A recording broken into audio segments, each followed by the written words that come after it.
नमस्कार, मी अनुश्री करंदीकर. नम्मा होमिओपॅथी आरोग्य संजीवनी या विशेष कार्यक्रमात तुमचं सगळ्यांचं अगदी मनापासून स्वागत. या विशेष कार्यक्रमामध्ये आजचा जो आपला विषय आहे तो म्हणजे आर्थरायटिस. अत्यंत महत्वाचा विषय, तुम्ही समजून घेणं गरजेचा विषय असा आपण घेतलेला आहे. आणि आर्थरायटिस या संपूर्ण विषयावरती मार्गदर्शन करण्याकरता आपल्यासोबत डॉक्टरही जोडले गेलेले आहेत. आपल्यासोबत आहेत डॉक्टर संतोष इनामदार. डॉक्टर, कार्यक्रमात मनापासून स्वागत. नमस्कार. तर डॉक्टरांबद्दल सांगायचं झालं तर आपल्यासोबत आहेत डॉक्टर संतोष इनामदार. ते स्वतः होमिओपॅथ आहेत आणि त्याचबरोबर एक्सपर्ट होमिओपॅथिक कन्सल्टंट म्हणून नम्मा होमिओपॅथी बरोबर गेले 5 वर्ष डॉक्टर स्वतः कार्यरत आहेत. एकूणच त्यांच्याबद्दल सांगायचं झालं तर विविध प्रकारचे कार्यक्रम असतील, शोज असतील किंवा विविध प्रकारचे कॅम्प्स असतील, याच्या माध्यमातून नम्मा होमिओपॅथीच्या विविध ट्रीटमेंट्स, त्यांचे वेगवेगळे फॉर्म्युले, या सगळ्या गोष्टी लोकांपर्यंत पोहोचवणं, त्याचा प्रसार, त्याचा प्रचार करणं ही डॉक्टरांची विशेष खासियत आहे असं म्हणायला हरकत नाही. आणि याच माध्यमातून मला वाटतं नम्मा होमिओपॅथीच्या विविध गोष्टी आतापर्यंत अनेक पेशंट्स किंवा प्रेक्षकांपर्यंत पोहोचलेल्या देखील आहेत. नम्मा होमिओपॅथीबद्दल जर का सांगायचं झालं तर एकूणच संपूर्ण नम्मा होमिओपॅथीच्या कर्नाटक आणि महाराष्ट्रामध्ये मिळून 21 शाखा आहेत. महाराष्ट्राबद्दल जर बोलायचं झालं तर महाराष्ट्रात 10 ठिकाणी नम्मा होमिओपॅथीच्या शाखा आहेत. त्यापैकी दादर म्हणजेच मुंबई येथे, ठाणे, पुणे, नाशिक, औरंगाबाद, सोलापूर, नागपूर, कोल्हापूर, नांदेड आणि अकोला या ठिकाणी नम्मा होमिओपॅथीच्या शाखा आहेत. आणि याकरता या शाखांमध्ये तज्ज्ञ डॉक्टर देखील अवेलेबल असतात. आमच्या स्क्रीनवरती जे नंबर दिलेले आहेत त्याच्यावरती तुम्ही कॉन्टॅक्ट करू शकता.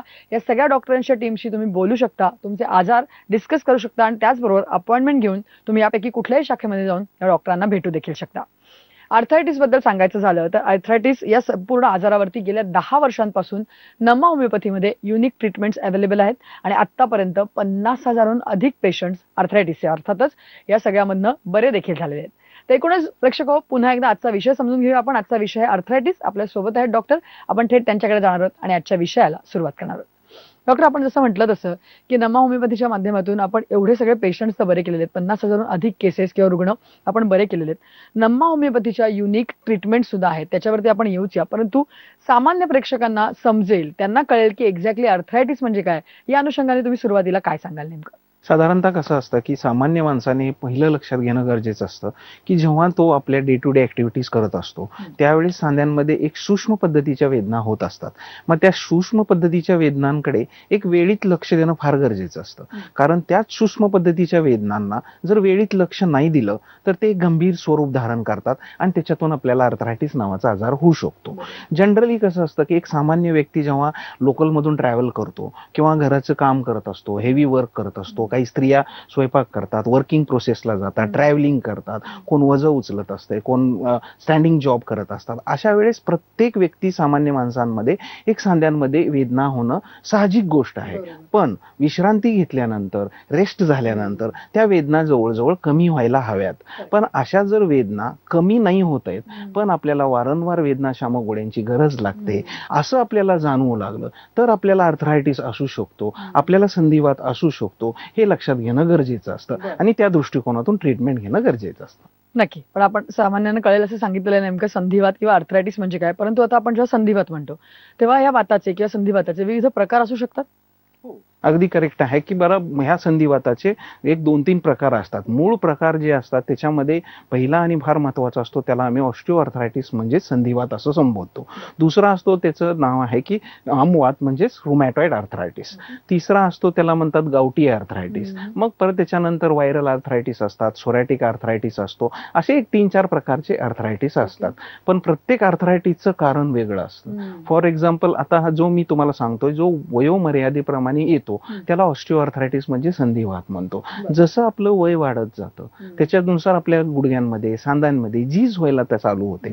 मग ती जी झीज होते त्याच्यातून मग आपल्याला जो आर्थरायटिस निर्माण होतो त्याला आम्ही ऑस्टिओआर्थरायटिस म्हणजे संधिवात असं संबोधतो. त्याच्यानंतर जो होतो जो यंग एज मध्ये म्हणजे साधारणतः आपल्याला तरुण पिढीमध्ये दिसतो किंवा वयोमर्यादा जे असते 20 पासून जे आपल्याला 40-45 पर्यंत दिसतो तो म्हणजे आमवात, ज्यांच्यामध्ये झीज झालेली नसते. पण तो जो आमवात असतो तो आपल्या रोगप्रतिकारक शक्तीशी संबंधित असतो. म्हणजे थोडक्यात ज्या व्यक्तीची रोगप्रतिकारक शक्ती कमी असते, ज्याच्यामध्ये ऑटो इम्युन कंडिशन्स असतात, म्हणजे थोडक्यात आपल्याच रक्तपेशी आपल्या विरोधात असतात, म्हणजे थोडक्यात आपल्या शरीरामध्ये आपली रचना, आपली रोगप्रतिकारक शक्ती कमी असते, अशा व्यक्तींमध्ये आपल्याला आमवाताचा प्रकार दिसतो. नंतर तिसरा आणि खूप महत्वाचा असतो तो म्हणजे गावठी आर्थरायटिस. गावठी आर्थरायटिस कसा होतो तर जनरली जेव्हा आपल्या शरीरामधलं युरिक ऍसिडचं प्रमाण वाढलेलं असतं किंवा त्याच्यामध्ये जेव्हा आपल्या शरीरातले जे सांधे सुजतात, अशा प्रकारच्या कंडिशन्समध्ये आपल्याला युरिक ऍसिड वाढलं की तो जो वात तयार होतो त्याला आपण गावठी अर्थरायटिस असं संबोधतो. मग काही प्रकारे असंही आपल्याला दिसून येतं की काही व्हायरल अर्थरायटिस म्हणजे जो संधिवाताचा त्रास होतो किंवा एखाद्या वेळेस कशी कंडिशन असते की आपले सांधे दुखतात, आपण औषध उपचार केले की कमी होतात पण वारंवार त्याचा त्रास होतो, आपल्याला दगदग झाली की परत तो त्रास होतो. मग अशा सिच्युएशन्स मध्ये जो त्रास असतो त्याला व्हायरल अर्थरायटिस असं संबोधतो. मग काही कंडिशन्स मध्ये जे स्पेशली बोलले जातात त्याच्यामध्ये असतो सोरायटिक अर्थरायटिस, म्हणजे सोरायसिस सारखा एक गंभीर आजार आहे जो स्किनवर असतो. त्याच्यावेळी नाना प्रकारचे वरून स्टेरॉइड्स वगैरे लावले जातात किंवा आपण त्याच्यामध्ये टेम्पररी ट्रीटमेंट्स घेतल्या जातात. मग त्याचं कॉम्प्लिकेशन होतं आणि त्याच्यातून सुद्धा एक वाताचा त्रास तयार होतो, त्याला म्हणतात सोरायटिक अर्थरायटिस. अशा प्रकारचे नाना प्रकारचे अर्थरायटिस आपल्याला पाहायला मिळतात. पण आता आपल्याला असंही नवीन पद्धतीने आपल्याला पाहायला मिळते की ज्याला म्हणायचं ज्युएनाइल अर्थरायटिस, म्हणजे लहान मुलांमध्ये सुद्धा दैनंदिन जीवन विस्कळीत झाल्यामुळे किंवा फास्ट फूड घेतल्यामुळे प्रॉपर आहार न मिळाल्यामुळे सुद्धा आपल्याला पाहायला मिळतो. असे हे 2-3 प्रकारचे प्रमुख अर्थरायटिसचे प्रकार आहेत. तर डॉक्टर, आपण अर्थरायटिस विषय सगळं समजून तर घेतोय, परंतु जसे मी प्रश्न विचारते तसे अनेक प्रेक्षक आपल्याला जोडले गेले, त्यांचाही प्रश्न आहे, तर आपण त्यांच्याकडे जाऊया, त्यांच्याशी बोलूया, त्यांचे प्रश्न समजून घेऊया. बोला, आपल्यासोबत आता प्रेक्षक जोडले गेलेले आहेत. बोला, तुमचा प्रश्न विचारा. नमस्कार. मला एक डॉक्टरांना प्रश्न विचारायचा होता. माझं नाव अनिता केळकर. मी पुण्यातून बोलत आहे आणि सध्या माझी कंबर खूप जास्त दुखते. हा त्रास मला साधारण 4 ते 5 वर्षापासून होत आहे आणि मागील 1-2 महिन्यापासून तर माझ्या पायांना मुंग्याही यायचा त्रास सुरू झालेला आहे. हा नेमका कोणता त्रास आहे आणि याला काय ट्रीटमेंट घेऊ शकते मी? नक्की अनिता, काय सांगाल डॉक्टर? आता जनरली जेव्हा तुम्ही जो प्रश्न विचारला मला की बाबा माझी कंबर दुखते आहे, तर त्याच्यामध्ये तुम्हाला हा कसल्या प्रकारच्या हाता पायाला मुंग्या येत आहेत आणि त्याच्यातून तुम्हाला काय त्रास होतोय, तर हा सगळं जर जनरली पाहिलं तर हा लंबार स्पॉन्डिलोसिसचा त्रास आहे. जसं मी या शो मध्ये आधीच सांगितलं की हा लंबार स्पॉन्डिलोसिस सुद्धा एक प्रकारचा अर्थरायटिस आहे. म्हणजे थोडक्यात काय तर तुमच्या कमरेचे जे मणके आहेत त्याच्यामध्ये झीज होणं, त्याच्यात नस दबली जाणं, असे प्रकार चालू झालेले आहेत. तर ह्याच्यामध्ये आता जसं मी सांगतो की तुम्हाला आता ही अर्ली स्टेज आहे, त्याच्यामध्ये ट्रीटमेंट घेणं गरजेची आहे. तुम्ही आवर्जून आमच्या नमा होमिओपॅथीच्या पुणे शाखेला संपर्क साधू शकता आणि आम्ही जे आता तुम्हाला रिसंटचे फॉर्म्युलेज देतोय त्याचा तुम्ही फायदा घेऊन तुम्हाला ट्रीटमेंट चालू करू शकता. नक्की. तर डॉक्टर, आपण विविध आता हे प्रकार बघितले संधिवाताचे किंवा अर्थरायटिसचे, परंतु आता जसं आपण लक्षणांकडे जाऊ, कारण एखादं दुखतोय आपला सांधा असं म्हटल्यानंतर आपण डॉक्टरकडे जातो, तर मग हे वेगवेगळे प्रकार आहेत, तर मग त्याच्या अनुषंगाने लक्षणं पण वेगवेगळी असू शकतात? हो, अगदी बरोबर आहे तुमचं की जे संधिवात असतात त्याच्यामध्ये प्रत्येकाची लक्षणं वेगळी पद्धतीने असतात. ओव्हरऑल त्याच्यामध्ये साइन सिम्पटम्स तुम्हाला वेगळे दिसतात. कधी कधी पेन्स हा सिम्पटम तुम्हाला सगळीकडे दिसेल, म्हणजे वेदना हे तुम्हाला सगळीकडे सापडतील, कॉमन सिम्पटम्स राहतील.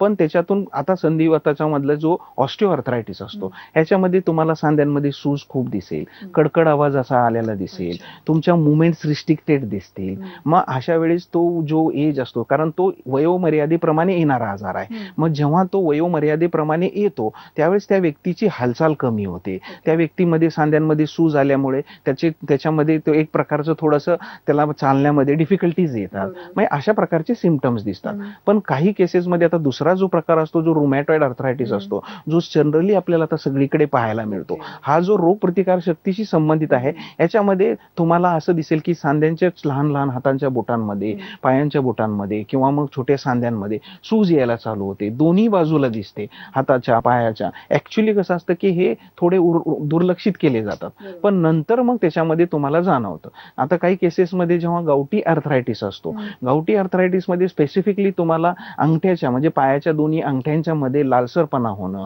त्याच्यामध्ये अंगठ्यांना सूज येणं, मग बोटांपासून सुरुवात होणं, मग थोडंसं तुमचं डाएट चेंज केलं किंवा ट्रीटमेंट्स घेतल्या तर कमी वाटणं, परत रिटर्न येणं, हे असे तुम्हाला गावठी अर्थरायटिस मध्ये चेंजेस दिसतात. पण व्हायरल अर्थरायटिस मध्ये जसे आपण चिकनगुनियामध्ये सिम्पटम्स बघतो की खूप व्हायरल म्हणजे काय तर दगदग झाली, व्हायरल इन्फेक्शन झालं आणि तो सांध्यांना अटॅक आला आणि त्याच्यामुळे स्पॅझम झाला, म्हणजे थोडक्यात सांधे सगळे आकडून येत आहे आणि आकडून आल्यानंतर त्याची मुवमेंट्स कमी होतात. मग ज्याच्या वेळेस मुवमेंट्स कमी झाल्या की मग त्यांना तो व्हायरल अर्थरायटिस म्हणजे असे सिम्पटम्स दिसतात आपल्याला. आता आपण एकूणच पाहिली लक्षणं सुद्धा वेगवेगळी असू शकतात जर का प्रकारानुसार, त्या अनुषंगाने मग हे अर्थरायटिसचे वेगवेगळे प्रकार होण्याच्या मागची काही वेगळी कारणं असतात का? म्हणजे कॉजेस ऑफ अर्थरायटिस जर का आपण म्हटलं थोडक्यात, तर नेमके काय काय कारणं असू शकतात? अगदी बरोबर आहे तुमचं. साधारणतः कसं आहे की जेव्हा आपल्याला अर्थरायटिस होतो तर अर्थरायटिसचं मेन कारण असतं की तुमच्यामध्ये असणारी पोषक आहाराची कमतरता. तुमच्यामध्ये जनरली काय पाहायला मिळतं आपल्याला, त्याच्यामध्ये बरीच कारणं आहेत. अर्थरायटिस होण्यामागे प्रत्येक अर्थरायटिसचा जो टाईप आहे त्या प्रकारानुसार त्याच्यामध्ये असणारे आपल्याला त्याच्यामध्ये कारण सापडतं. आता सुरुवातीला आपण असं पाहतो की काही कंडिशन्स मध्ये वाढतं वजन, म्हणजे थोडक्यात काय की आपलं वजन वाढत जात असतं. मग आता कसं आहे की आपल्याला एक नैसर्गिकरित्या देवाने एक बॉडी ऍक्सेस दिलेला असतो. मग त्याच्यामुळे जसं आपल्या आई वडिलांचा सांधा असतो तशाच पद्धतीनं आपला सांधा तयार होतो. पण मात्र आपण त्याच्यावर वेट बिल्टअप करतो. मग ऍक्च्युली वेट बिल्टअप झाल्यानंतर त्या बोन्सला ते बिअर होत नाही. मग त्याच्यातून तुम्हाला जे त्रास चालू होतात ते सगळे ते अर्थरायटिसचं कारण बनू शकतात. नंतर काही कंडिशन्स मध्ये तुम्हाला असं पाहायला मिळतं की आता जनरली एक्सरसाइज नसते, म्हणजे शेड्यूल कोड सेडेंटरी लाईफस्टाईल असते. मग सेडेंटरी लाईफस्टाईल मध्ये आपल्याला काय पाहायला मिळतं की वर्क प्रोसेस थोडीशी स्लो असते किंवा मग असंच वजन वाढत जातं, म्हणजे एक्सरसाइज शेड्यूल नसतं. थोडक्यात आपण कुठलेही कशा प्रकारचे एक्सरसाइज करत नाहीये, त्याच्यामुळे कंडिशन्स खराब होतात, आपल्या सांध्यांवर ताण पडतो आणि त्याच्यातून तुम्हाला हे सुद्धा एक महत्वाचं कारण असू शकतं. आणि एक फार महत्वाचं आणि इम्पॉर्टंट कारण आहे जे मी आवर्जून सांगू इच्छितो, तो म्हणजे पोषक आहाराची कमतरता. आता काय झालंय की जनरली आपण पाहतो सर्व लोकांना पळायचंय, सर्व लोकांना खूप पैसे कमवायचे, सर्व लोकांना खूप आपल्या ऍक्टिव्हिटीज करायचे किंवा सर्वांना पुढे जायचंय. या पुढे जाण्याच्या प्रोसेसमध्ये प्रत्येक व्यक्ती, एक सामान्य व्यक्ती, एक मोठा व्यक्ती किंवा वर्किंग वुमन, वर्किंग मॅन हे सगळे काय करतायत की आपल्या आहाराकडे दुर्लक्ष करतात आणि त्याच्यामुळे प्रॉपर कॅल्शियम लेवल जात नाहीत, व्हिटॅमिन D3 लेवल्स होत नाहीत, B12 जात नाही, म्हणजे थोडक्यात काय तर असून आपण घेत नाहीये. मग ह्याच्यामुळे काय होतं, जर पोषक आहाराची कमतरता झाली तर त्याच्यातून नक्कीच आपल्याला अर्थरायटिस होण्याची शक्यता, म्हणजे तो एक महत्वाचं कारण आहे. आणि मी आवर्जून सांगू इच्छितो की एक इम्पॉर्टंट कारण आहे जो आजच्या युगामध्ये जे लागू आहे ते म्हणजे बॅड हॅबिट्स. आता थोडक्यात काय की ह्या बॅड हॅबिट्स म्हणजे तुमच्या सर्वांचे म्हणजे व्यसनाधी जी जीवन असतात, म्हणजे थोडक्यात सिगरेट ओढणं, ड्रिंक्स घेणं, त्याच्यामध्ये परत आपण बरेच वेळा आपल्याला असं पाहायला मिळतं की हे रात्रीचं जागरण करणं किंवा एखाद्या वेळेस जेवण स्किप करणं, हे सुद्धा आपण डिसिप्लिन मध्ये न राहणं, हे सुद्धा एक प्रकारचं आपल्यामध्ये कॉज असू शकतो. त्याच्यामुळे आपल्यामध्ये बॅड हॅबिट्स नसाव्या. जर बॅड हॅबिट्स असल्या तर आपल्याला अर्थरायटिस होऊ शकतो, आपली हाडं ठिसूळ होऊ शकतात, हाडांमधली बोन डेन्सिटी लेवल कमी होऊ शकते, हे लक्षात घेणं गरजेचं आहे. नक्की. म्हणजे एकूणच आपण जर का बघितलं सर तर आर्थरायटिस त्याचे प्रकार आणि त्यानुसारच मला वाटतं कुठेतरी कारण आणि लक्षणं त्याची ही वेगवेगळी दिसताना दिसत आहेत. तर त्या अनुषंगाने मला वाटतं जे पेशंट्स आहेत त्यांनी पण हे समजून घेणं गरजेचं आहे. तर ते समजून घेण्यासाठी मला पुढचा प्रश्न तुम्हाला हाच विचारायचा आहे की मी जसं म्हटलं की बऱ्याच वेळेला पेशंट तुमच्याकडे येत असेल की मला डॉक्टर गुडघा दुखतो तर मला संधिवातच झालाय, म्हणजे बऱ्याच वेळा ते स्वतःच लेबल करून जात कुठेतरी. परंतु अशा वेळेला डॉक्टर म्हणून मग तुम्ही त्यांना कुठल्या डायग्नोस्टिक टेस्ट किंवा चाचण्या करायला सांगता जेणेकरून आपल्याला कळू शकतं की नेमकं त्यांना कुठला अर्थरायटिस झालाय किंवा अर्थरायटिस झालाय की नाही झालाय. अगदी आता तुमचा प्रश्न बरोबर आहे की 90% लोकांमध्ये आपल्याला कुठल्या प्रकारचा अर्थरायटिस आहे हेच माहित नसतं. जनरली आम्ही काय करतो की युजली पेशंटला असं संबोधतात, जेव्हा गुडघे दुखतात, सांधे दुखतात, तेव्हा ते काय करतात, x-rays, MRI scan, calcium level, vitamin level, ह्या सगळ्या गोष्टी आम्ही ऍडवाइस करतो. पण युजली हे सर्व तपासण्या झालेल्या असतात. पेशंटला जेव्हा वाटत असतं, मग प्रत्येक पेशंट असं संबोधतो की आपण हे तपासणी केल्यानंतर ते ना, पण तपासणी करून सुद्धा त्याला वैयक्तिक माहित नसतं की आपल्याला कुठल्या प्रकारचा त्रास आहे. ते फक्त असे संबोधतात की आपल्याला कसला तरी वात आहे, माझे थोडे सांधे दुखत होते, मी थोडीसं मेडिसिन्स घेतल्याने बेटर आहे. ऍक्च्युली तसं नसून आपल्याला तो कुठल्या प्रकारचा आहे हे निदान करणं गरजेचं असतं. मग अशा स्थितीमध्ये तुमचे कॅल्शियम लेवल्स बरोबर, तुमच्या विटॅमिन्स लेवल्स बरोबर, तुमचे एक्सरेज, MRI ह्याचा सुद्धा उपयोग होतो आणि आम्ही तशा पद्धतीचे ऍडवाइस पेशंट्सला देत असतो. पेशंटला एक्सरे, MRI स्कॅन हे वगैरे झालेले असतात, पण अशा स्थितीमध्ये सुद्धा आपल्याला कुठला अर्थरायटिस आहे हे त्यांना निदान नसतं. मग अशा वेळेस आम्ही काय करतो की त्यांना एक बाबा अँटीबॉडी टेस्ट असतात, म्हणजे प्रत्येक सिम्पटम्स प्रमाणे म्हणण्यापेक्षा कुठला प्रकार आहे ते निदान करण्यासाठी, डायग्नोसिस करण्यासाठी त्या दृष्टिकोनातून आम्ही इन्व्हेस्टिगेशन्स किंवा त्याला तपासणी करायला सांगतो. फॉर एक्झाम्पल आता आम्हाला काय अँटीबॉडीजची तपासणी असते जी पेशंट्सला फारशी माहीत नसते, किंवा मग त्याच्यामध्ये सी रिएक्टिव्ह प्रोटीन्स म्हणून असतात, किंवा मग त्याच्यामध्ये ESR असतो. ह्या सगळ्या गोष्टी खूप इम्पॉर्टंट असतात. मग पेशंटला काय फक्त जनरली आपल्याला काय पाहायला मिळतं की पेशंट्सला फक्त कॅल्शियम लेवल्स, एक्सरेज हेच फक्त लक्षात येतात, पण मात्र त्याच्याबरोबर ह्या सुद्धा तपासण्या जे प्रत्येक आजाराशी संदर्भात असतात, म्हणजे थोडक्यात युरिक ऍसिड वाढलेलं असतं तर त्या युरिक ऍसिडचं प्रमाण ते लक्षात आलं, हे सगळ्या गोष्टी आम्ही त्या पेशंट्सला ऍडवाइस करतो. की संधिवात किंवा मला अर्थरायटिस झालाय असं लोक स्वतःच ठरवून टाकतात आणि मग अशा वेळेला बऱ्याचदा काही काही वेळेला त्यांना सर्जरी सांगितलेली असते, काही काही वेळेला अनेक महिने ते पेन किलर्स किंवा मेडिकेशन वरती असतात आणि मग त्यानंतर कुठेतरी रिलीफ मिळत नाही, तेव्हा मग ते ट्रीटमेंटच्या अनुषंगाने होमिओपॅथीच्या कडे वळतात आणि मग आपल्याकडे येतात. आपणही आतापर्यंत असे असंख्य पेशंट बरे केलेले आहेत. तर मला तुम्हाला विचारायचं आहे की मग ह्या विविध प्रकारांच्या आर्थरायटिसवरती नम्मा होमिओपॅथीमध्ये स्पेसिफिकली कशा प्रकारे ट्रीटमेंट केली जाते? अगदी नमा होमिओपॅथीमध्ये आम्ही जी रिसर्च केलेले फॉर्म्युलेज आहेत त्याचं जे नाव आहे immunogenic miasmatic 6th generation homeopathic treatment. आता हा जो रिसर्च केलेला फॉर्म्युला आहे या फॉर्म्युल्याच्या द्वारे आम्ही पेशंट्सला ट्रीट करत असतो. त्याच्यातला पहिला आणि खूप महत्त्वाचा मुद्दा आहे की पेशंट्सने हे लक्षात घेणं गरजेचं आहे की आपला जो ट्रीटमेंट पार्ट असतो हा ट्रीटमेंट पार्टमध्ये जेव्हा आपल्याला सर्जरी सांगितली जाते किंवा आपल्यामध्ये एक बाबा आशेचं किरण कुठेही राहत नाही, ऑपरेशन करायचं नसतंय, अशा स्थितीमध्ये होमिओपॅथी न घेता त्याच्या आधीच्या स्टेजमध्ये म्हणजे थोडक्यात काय तर जेव्हा आपले गुडघे वारंवार दुखतात, आपल्या सांध्यांमध्ये वेदना होत आहे, आपण कित्येक दिवसापासून वेदनाशामक गोळ्या घेतोय, कित्येक दिवसापासून आपण कॅल्शियमच्या गोळ्या घेतोय, हेच लक्षण आहे की तुम्ही होमिओपॅथीकडे आलं पाहिजे. होमिओपॅथीची ट्रीटमेंट घ्यायला हवी. होमिओपॅथीच्या ट्रीटमेंटमध्ये जी नमामध्ये दिली जाते, जेवढ्या अर्ली स्टेजमध्ये तुम्ही याल तेवढ्या अर्ली स्टेज म्हणजे त्या पद्धतीने तुम्हाला ट्रीटमेंट दिली जाईल. त्याच्यामध्ये तुम्ही लवकर रिकवर होण्याचे चान्सेस असतात. फॉर एक्झाम्पल आमच्या जी नमा होमिओपॅथीमध्ये जी ट्रीटमेंट आहे ती जी इम्युनोजेनिक म्हणजे काय, तर इम्युनोजेनिक म्हणजे काय तर प्रत्येक रुग्णांच्या एक इम्युन सिस्टीम असते. प्रत्येक रुग्णांमध्ये आपल्या स्वतःच्या आजाराविरुद्ध लढण्यासाठी एक रोगप्रतिकारक शक्ती असते. अशा सेल्सला स्ट्रॉंग करण्याचं काम हे आमची immunogenic miasmatic 6th generation treatment करत असते. म्हणजे प्रत्येक व्यक्ती हा आपल्या स्वतःच्या रोगप्रतिकार शक्तीने बनलेला असतो. मग त्याची शक्ती त्याला फाईट करू शकत नाही म्हणून त्याला आर्थरायटिस झालेला असतो. मग त्याच्यासाठी तो फक्त टेम्पररी किंवा आपले तात्पुरते इलाज करत असतो. मग अशा वेळेस त्याची इम्युन सिस्टीम स्ट्रॉंग करणं असे औषध प्रणाली निर्माण केलेली आहे नमा होमिओपॅथीनं, ज्याच्यामध्ये इम्युन सेल्स चांगले केले जातात. म्हणजे थोडक्यात असं असतं की त्याचे इम्युन सेल चांगले केल्यामुळं त्याला एक प्रकारचं लाईफ लॉंग कव्हरेज मिळतं.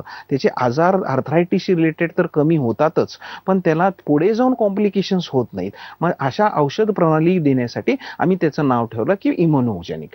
आता मायाझमॅटिक म्हणजे काय, तर मायाझमॅटिक म्हणजे थोडक्यात काय असतं की प्रत्येक आजाराचा एक कॉज असतो, प्रत्येक गोष्टींमध्ये काहीतरी कारण असतं. म्हणजे कित्येक पेशंट आपल्याला पाहायला मिळतात की हे कारण झालं, मी जेव्हा ट्रेनमध्ये चाललो होतो असं जस्ट खाली उतरलो आणि माझ्या पायांना एक थोडक्या प्रकारे ट्विस्ट झाला आणि तिथून मला ते गुडघा माझा दुखायला लागला, तो कंटिन्युअसली दुखत राहिला, त्याच्यानंतर दुसरा दुखायला लागला. म्हणजे थोडक्यात काय तर त्याला म्हणतात ते कारण असतं. आमच्या होमिओपॅथीमध्ये त्याला एलिमेंट्स फ्रॉम म्हणतात. म्हणजे थोडक्यात असे कारण प्रत्येक पेशंटचं वेगळं असू शकतं. मग अशा पद्धतीचे कन्सिडरेशन मध्ये घेऊन आम्ही ते मायाझमॅटिक कॉज बघितला जातो त्याच्या मागचा. नंतर त्याच्यानंतर इम्युनोजेनिक मायाझमॅटिक 6th जनरेशन म्हणजे काय, तर आता हे धगधगीचं युग म्हणजे थोडक्यात हे फास्ट युग आहे. या फास्ट युगमध्ये प्रत्येकाला आपल्यासाठी स्वतःसाठी फॅमिलीसाठी खूप काही करायचं आहे. मग अशा स्टेटमध्ये ह्या जनरेशन्समध्ये आपल्याला नाना प्रकारचे विविध प्रकारचे आजार येत आहेत. आता फॉर एक्झाम्पल आपण कधीही एक्सपेक्ट केलं नव्हतं जी कोविडची कंडिशन्स आल्या, सर्वांनी त्याच्यातून गेलेल्या आहेत, सर्वांनी पाहिलंय कोविड सिच्युएशन्स काय होत्या. आपण काय एवढे सफर झालो तर आपल्या स्वतःची इम्युन सिस्टीम स्ट्रॉंग नसल्यामुळे किंवा मग आपल्यामध्ये इम्युनिटी स्ट्रॉंग नसल्यामुळे आपल्या सर्वांना ते फेस करावं लागलं. आम्ही आवर्जून सांगू इच्छितो की नमा होमिओपॅथीने ही जी इम्युनोजेनिक सिस्टीम जी तयार केली, इम्युनोजेनिक जी मायाझमॅटिक सिस्टीम जी आहे ती त्या इम्युन सिस्टीमवर बेस्ड आहे. म्हणजे थोडक्यात काय तर हे जे 6th जनरेशन आहे याचं आहे की याच्यामध्ये कुठल्याही प्रकारचे आजार कधीही कशीही येत आहेत. मग अशा वेळेस आपल्या स्वतःची सिस्टीम स्ट्रॉंग करणं, ह्या जनरेशनला रिलेटेड असणारा ट्रीटमेंट देणं, जे जनरेशन्स मध्ये जे नवीन अजून काही आजार येऊ शकतात, आर्थरायटिस मधले जे प्रकार आहेत, आता आम्ही जे पाहतोय आजकालच्या युगात जे आजार आर्थरायटिसचे जे 80 वयात व्हायचे ते आता आपल्याला 40 वयात दिसत आहेत, काही लोकांना 20 वयात दिसत आहेत. काही लोक म्हणतात की नाही बाबा मला अजून 10 वर्षाचा 11 वर्षाचा मुलगा आहे त्याचे सांधे दुखत आहेत. मग हे काय सांगतं आपल्याला, हे असं सांगतं की ह्या जनरेशन मध्ये आजाराची खूप प्रगती व्हायला लागली. मग आपली इम्युन सिस्टीम बी तशी स्ट्रॉंग व्हायला पाहिजे आणि आपली औषध प्रणाली सुद्धा त्या पद्धतीची पाहिजे की जी ह्या सिस्टीमला लागू करेल, तुमच्या ह्या जनरेशनला लागू होईल. तशी आमची नमा होमिओपॅथीनं तयार केलेली हे immunogenic miasmatic 6th generation treatment आहे, ज्याचा लाभ प्रत्येक आर्थरायटिक पेशंटला होतो. जनरली आम्ही पाहतो की आपल्याला इम्युन सिस्टीमशी स्ट्रॉंग करणारी आणि आपली पॅथॉलॉजी ही करेक्ट करणारी अशी आमची नमा होमिओपॅथीची ट्रीटमेंट आहे. डॉक्टर, आपल्याला प्रेक्षक जोडले जात आहेत, त्यांचाही प्रश्न विचारूया. तुम्हाला काय बोलायचं डॉक्टरांशी, काय सांगाल? मी पूर्वा पाटील बोलतीये दादरवरून. मला डॉक्टरांना हे प्रश्न विचारायचं होतं की माझी आई आहे, ती 60 वर्षाची आहे, तिच्या गुडघ्यामध्ये खूप सूज आलेली आहे तिला. आम्ही बाय डॉक्टरांना दाखवलं, त्यांचं असं म्हणणं आहे की तुम्ही पेन किलर्स वगैरे घ्या आणि आम्ही फिजिओथेरपी पण केली आहे त्याची, पण त्यांना अजून काही फरक पडला नाहीये. तर आपल्या नमा होमिओपॅथीमध्ये असं काय आहे की तिला ते आजाराने युक्त येऊ शकतो? नक्कीच. बोला डॉक्टर, काय सांगाल? आता पूर्वा पाटील, तुम्ही जो प्रश्न विचारला की तुमच्या आईचं वय 60 आहे आणि त्यांचे गुडघे खूप दुखतायत आणि त्याच्यामध्ये तुम्हाला त्रास होतोय, तुम्ही बरेच ट्रीटमेंट्स घेतलेत, वेदनाशामक गोळ्या घेतलेत, त्याच्यातून तुम्हाला रिलीफ नाहीये. मी तुम्हाला आवर्जून सांगू इच्छितो की त्याच्यामध्ये आता त्याची कंडिशन पाहता हा तुमचा संधिवात म्हणजे हे ऑस्टिओआर्थरायटिस आहे. तुमच्यामध्ये आईंच्यामध्ये ते जे सांधे आहेत त्याच्यातली झीज झालेली आहे. मग त्याच्यामुळे त्यांच्यामध्ये वेदना जास्त असणं हे साहजिक गोष्ट आहे. कॅल्शियम लेवल्स कमी होणं हे साहजिक गोष्ट आहे. मग अशासाठीच आमच्या नमा होमिओपॅथीमध्ये ट्रीटमेंट आहे. तुम्ही आवर्जून त्यांना नमा होमिओपॅथीच्या शाखेमध्ये घेऊन या व आम्ही जे रिसेंटली डेव्हलप केलेले जे फॉर्म्युलाज आहेत, ज्याचं नाव आहे इम्युनोजेनिक मायाझमॅटिक 6th जनरेशन, ह्या फॉर्म्युल्याचा त्यांना नक्कीच फायदा होईल. त्याच्यातून त्यांची कंडिशन्स अगदी 100% बरी होण्यापेक्षा स्वतःच्या पायावर उभा राहतील, त्यांना वेदना कमी होतील व ते स्वतःची कामं करू शकतील. इथपर्यंत तरी नमा होमिओपॅथीमध्ये चांगल्या पद्धतीची ट्रीटमेंट दिली जाईल तुम्हाला. त्यामुळे डॉक्टर, तुम्ही आज इथे आलात आणि एवढं छान मार्गदर्शन आपल्या प्रेक्षकांना केलं त्याबद्दल धन्यवाद. नमस्कार. धन्यवाद. या विषयासह नमा होमिओपॅथी आरोग्य संजीवनी या विशेष कार्यक्रमामध्ये आता मी इथेच थांबतोय. नमस्कार. नमा होमिओपॅथी आरोग्य संजीवनी.